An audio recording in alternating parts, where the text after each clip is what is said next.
A very good morning, grade 7. Today is the last lecture of reproduction in plants, and we will finish our worksheet.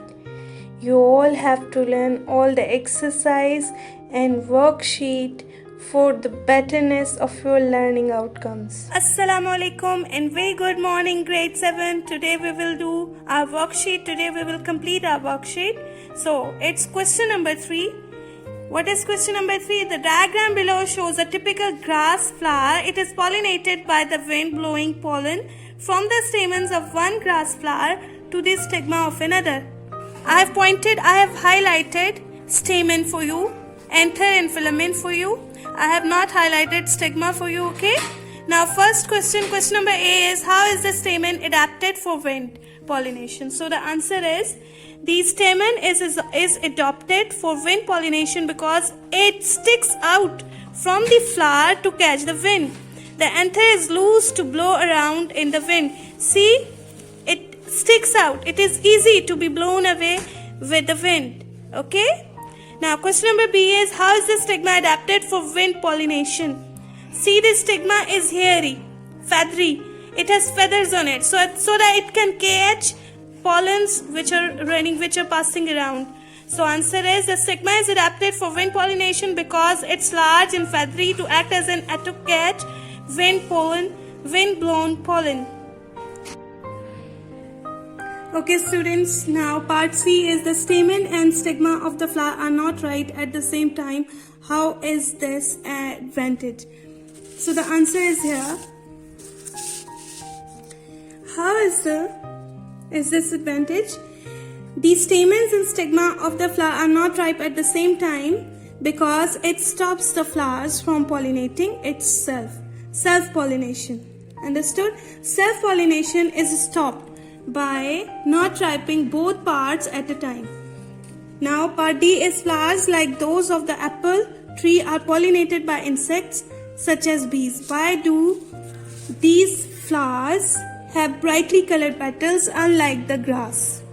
So the answer is, apple tree and other plants' flowers are brightly colored to attract the insects. On the other hand, grass flowers do not need to attract insects because they are wind pollinated. They are not insect pollinated.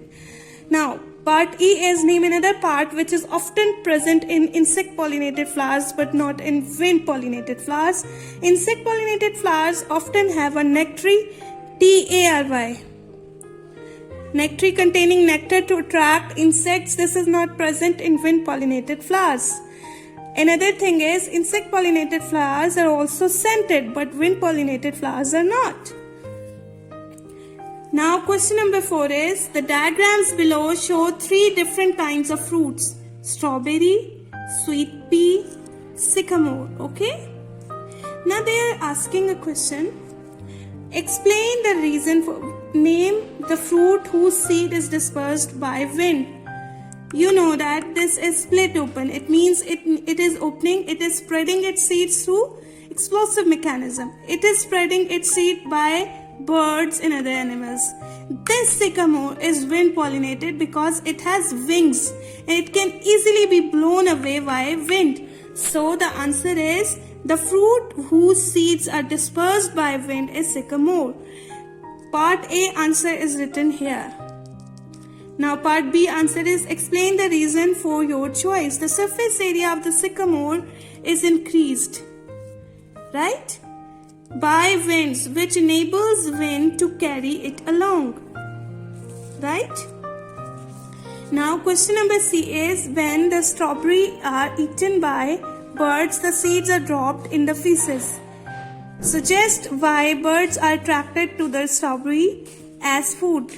Birds are attracted to the strawberry as food because of the bright color of the fruit, its scent, and also its sweet taste. As I told you that strawberry is dispersed. Strawberry seeds are dispersed by animals, birds.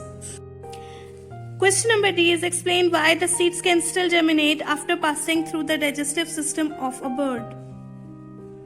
It's really amazing that strawberry seeds are very intelligent because they have hard coat and are very small. The hard coat resists to the bird's digestive juices.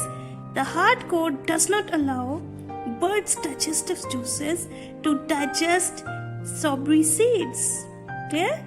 Now question number E is, give 2 reasons why seed dispersal is necessary. There are 2 reasons. One is seed dispersal is necessary for avoiding overcrowding or competition for space, light and nutrients.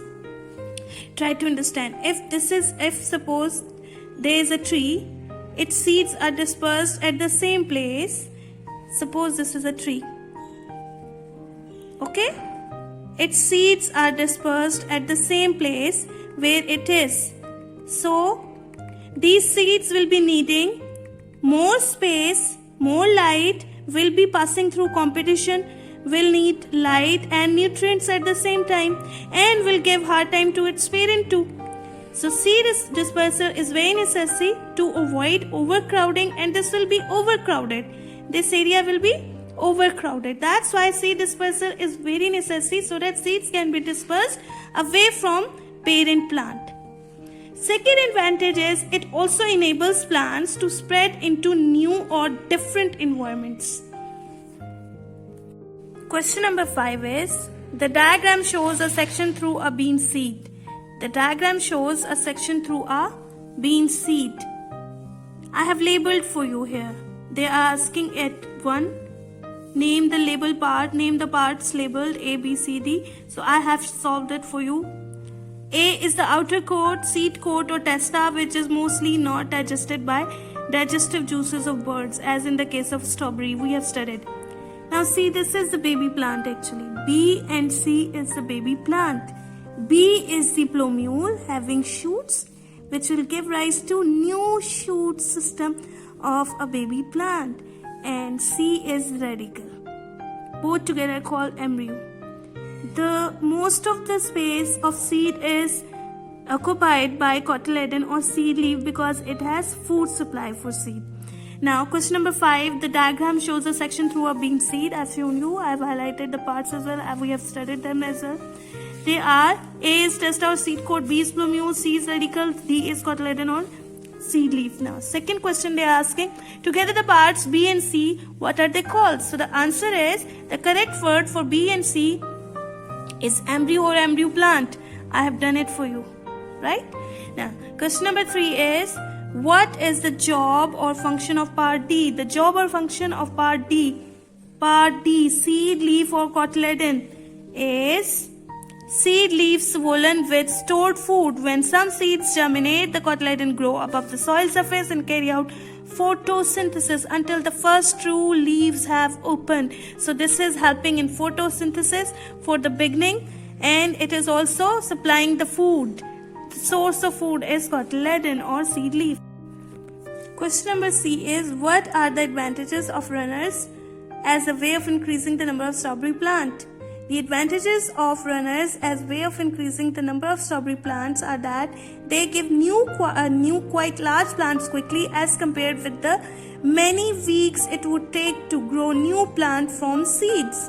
In addition, the new plants are identical to parent plants. Okay, D part is, what are the disadvantages of runners as a way of increasing the number of strawberry plant? The new plants are genetically identical to the parent plants. They are clone in agriculture and horticulture. This is an advantage. However, if one of the parent plant would contain any disease, this would probably passed on to the offspring. The asexual population cannot adapt against environmental changes and cannot evolve defense system against new diseases, and they can so face extinction. These are the 2 disadvantages of asexual reproduction or runners. Thanks for watching. Allah Hafiz.